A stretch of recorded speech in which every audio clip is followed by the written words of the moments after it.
Hello नमस्कार। आप देख रहे हैं वर्ल्ड रिपोर्ट। इस वक्त की बड़ी खबर के साथ जुड़ रहे हैं। तमाम वर्ग के महिला कर्मचारियों को लेकर बड़ी खबर के साथ साथ बहुत ही अच्छी खबर है। सबसे पहले आप तमाम वर्ग के महिला कर्मचारियों को बताना चाहते हैं कि आप लोगों को लेकर के जो सरकार ने सक्रियता दिखाई है, इसीलिए क्योंकि सुप्रीम कोर्ट ने लीगल नोटिस जो है तमाम विभागों के साथ साथ केंद्र व राज्य को भी भेजने का काम किया है। आपको बता दें कि आप लोग भी इस बात से अवगत होंगे कि सुप्रीम कोर्ट ने आप लोगों को लेकर के ऐतिहासिक फैसला लिया है, जिसमें आशा, आंगनवाड़ी और रसोईया के जितने भी कर्मचारी हैं उन सभी को पहले कैडर में शामिल किया गया है। इसीलिए क्योंकि महिला कर्मचारी हर साल अपने मांगों को लेकर के सड़क पर उतर के धरना प्रदर्शन जो करती है, सरकार उससे उनको निजात दिलाने को लेकर के सुप्रीम कोर्ट का यह भी आदेश है कि महिला कर्मचारियों को ग्रेड पे से शामिल किया जाए, उनको ग्रेड पे की व्यवस्था की जाए, जिनसे उनको हर साल अपने घर को छोड़ करके और तमाम राज्यों में जाकर के अपना धरना प्रदर्शन करके अपनी मांगों को रखने की जरूरत नहीं पड़े। जिसको लेकर के निर्वाचन आयोग राष्ट्रपति महोदया के पास गए हुए थे और राष्ट्रपति महोदया जो चीफ जस्टिस ऑफ इंडिया हैं DY चंद्रचूड़ के पास जाकर के सभी दलीलों को समझे। वहां पर उन्होंने सभी दलीलों को देने के बाद स्पष्ट रूप से जो सुप्रीम कोर्ट ने कहा है कि आशा, आंगनवाड़ी और रसोईया कार्यकर्ता केवल प्रशंसा के नहीं बल्कि वेतन और सामाजिक सुरक्षा के पात्र हैं। इसीलिए सरकार को जो है लीगल नोटिस जारी होते ही तमाम वर्ग के कर्मचारी के साथ साथ जितने भी महिला कर्मचारी हैं उन सभी के दिलो दिमाग पर जो है एक खुशी का माहौल छा गया है, क्योंकि आप लोगों को लेकर के कहीं ना कहीं जो सुप्रीम कोर्ट का ऐतिहासिक फैसला है, जिन्होंने आप लोगों के हितों में कहीं ना कहीं खड़े होने का जो काम किया है वो बहुत ही कह सकते हैं कि दरियादिली है। आज की इस खबर में आप लोगों को प्रूफ के साथ दिखाने वाले हैं। विभागीय स्तर से जो लोग हमारे साथ जुड़े हुए हैं उनसे बात करके, जो अधिकारी हैं उनसे बात करके आप लोगों को तमाम जानकारी देना चाहते हैं, जिससे आप लोगों को लगे कि आप लोगों के हितों में जल्द ही कार्रवाई की जाएगी। क्योंकि विभागीय स्तर से टटोला मटोला जो है खेला अब नहीं चलेगा, क्योंकि सुप्रीम कोर्ट ने स्पष्ट रूप से कह दिया है कि हालांकि 2010 के बाद से आशा, आंगनवाड़ी और रसोईया का 90% खर्च केंद्र सरकार वित्त पोषित किया जाता था, लेकिन शेष जो 10% था वो राज्य सरकार जो है उनके द्वारा कवर किया जाता था। लेकिन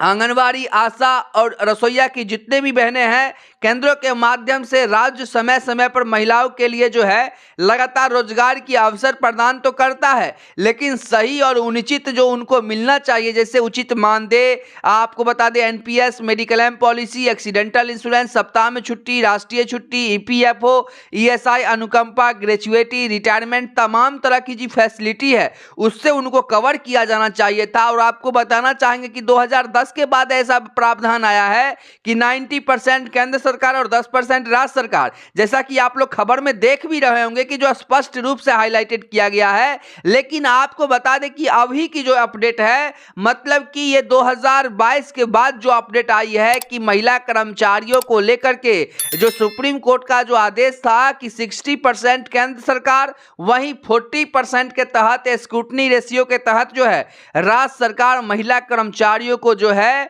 वेतन देने का काम करेंगी, जिससे जो है दोनों पर बराबर भार पड़ने से आप लोगों के हितों में कहीं ना कहीं समुचित तरीके से और समय से आप लोगों को वेतनमान मिलेंगे। इसको लेकर के उन्होंने स्पष्ट रूप से कह दिया है कि महिला कर्मचारियों को भी ग्रेड पे से जोड़ा जाए, जिस प्रकार से उनको जो है उनके अकाउंट से DA का लाभ मिलना शुरू हो जाएगा और हर साल आप लोगों को जो है धरना प्रदर्शन करने के लिए सड़क पर उतरने की आवश्यकताएं नहीं पड़ेंगी, क्योंकि आप लोग जो है लगातार अपने जो DA जो मिल जाएगा उसके बाद हर साल जो है आप लोगों के जो भी महंगाई भत्ता, अन्न भत्ता और बाजार दर से जो है हर साल इंक्रीमेंट होती रहेगी, जिससे आप लोगों के अकाउंट में जो है देखने को मिलेगा। इससे आप लोगों को जो है कहीं ना कहीं बहुत सारी राहत भी मिलेगी, क्योंकि आप लोग सिर्फ प्रशंसा की नहीं, क्योंकि हम आपको बताते चले कि लोकसभा में मनोज कुमार जो राज्यसभा सांसद है उन्होंने भी कहा था कि महिला कर्मचारी जो है एक जीवित एक लोग हैं, उनको प्रशंसा से उनकी पेट नहीं भरने वाले हैं, वो एक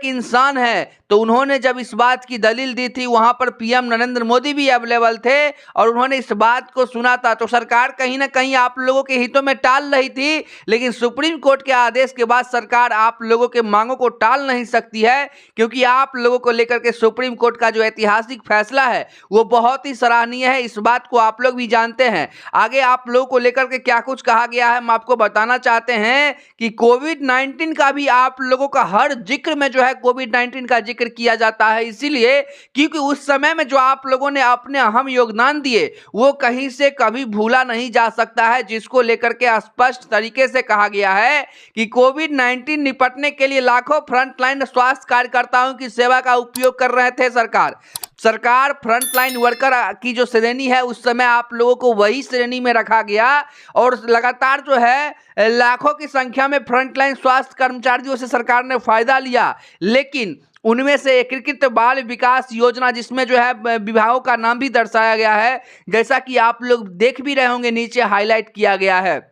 आपको बता दें, एकीकृत बाल विकास सेवा आईसीडीएस के तहत कार्यरत स्वयं सेवक जो 1975 से प्रचलन में है, अर्थात आंगनवाड़ी कार्यकर्ता एडब्ल्यू, आंगनवाड़ी सहायिका एएच और मान्यता प्राप्त सामाजिक स्वास्थ्य कार्यकर्ता आशा जो इसके तहत कार्यरत हैं। 2005 से अस्तित्व में राष्ट्रीय ग्रामीण स्वास्थ्य मिशन एनआरएचएम, इसके बाद सामुदायिक स्वास्थ्य सेवा कार्यकर्ता या सीएचडब्ल्यू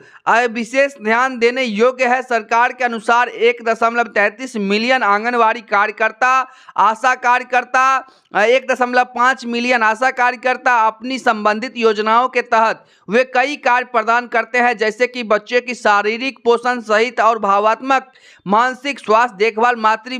देखभाल, टीकाकरण, परिवार नियोजन, लिंग आधारित हिंसा का कम करना आदि चीजों को लेकर के वो सक्रियता बनाए हुए हैं। इसी को लेकर के केंद्र सरकार पर जो टिप्पणी की गई, केंद्र सरकार को लेकर के सुप्रीम कोर्ट की जो दलील थी कि स्पष्ट रूप से महिला कर्मचारियों को तमाम फैसिलिटी देने को लेकर के सरकार काम करे, और सिर्फ काम नहीं, आप लोगों को बताना चाहते हैं कि लोकसभा चुनाव से पहले आप लोगों के हितों में बहुत ही ऐतिहासिक फैसला लिया गया है और इसे जल्द ही लागू किया जाएगा। इस बात को भी आप लोग समझ लीजिए। हाँ, ये थोड़ा सा है कि आप लोगों के कामों की रफ्तार थोड़ी सी कम हो गई है, क्योंकि विभागीय स्तर से जितने भी अधिकारी कर्मचारी हैं उनको इलेक्शन ड्यूटी यानी कि 2024 लोकसभा चुनाव में उनको लगाने को लेकर के प्रशिक्षण के लिए भेज दिया गया है, जिसको लेकर के आप लोग के कामों में थोड़ा सा गति कम हो गया है। लेकिन आप लोगों के हितों में जो सुप्रीम कोर्ट का फैसला है उसका संबोधन राष्ट्रपति महोदया भी नहीं